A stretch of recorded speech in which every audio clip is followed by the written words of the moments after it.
హనుమంతుడు ఆమె పైన ఉన్న చెట్టుపైకి ఎక్కి భక్తితో చూశాడు. కాపలాదారులు నిద్రపోయే వరకు అతను ఓపికగా వేచి ఉన్నాడు. అప్పుడు మెల్లగా ఆమె ముందు రాముడి ఉంగరాన్ని జారవిడిచాడు. ఆశ్చర్యపోయి సీత చుట్టూ చూసింది.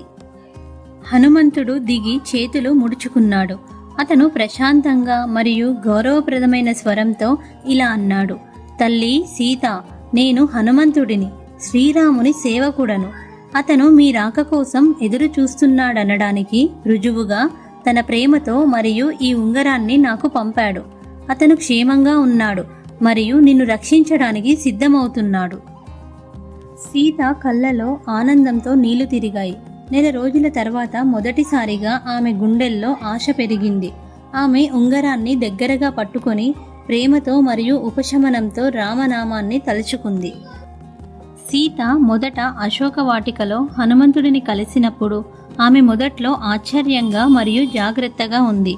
ఆమె రావణుడి చెరలో రాక్షసులు మరియు నిరాశతో నెలల తరబడి బాధపడుతోంది. కాబట్టి హనుమంతుడు ఆమె ముందు చిన్న రూపం ధరించి చెట్టుపై నుండి మెల్లగా మాట్లాడుతున్నప్పుడు ఆమె మొదటి మాటలలో భయం, అనుమానం కలిగి ఉన్నాయి.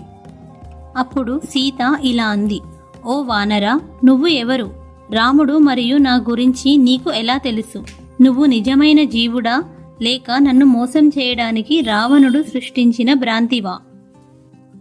హనుమంతుడు రాముని కథను, అతని ప్రయాణాన్ని చదివి చివరకు రాముని ఉంగరాన్ని రుజువుగా ఇచ్చిన తరువాత ఆమె హృదయం ఆశ మరియు ఆనందంతో నిండిపోయింది.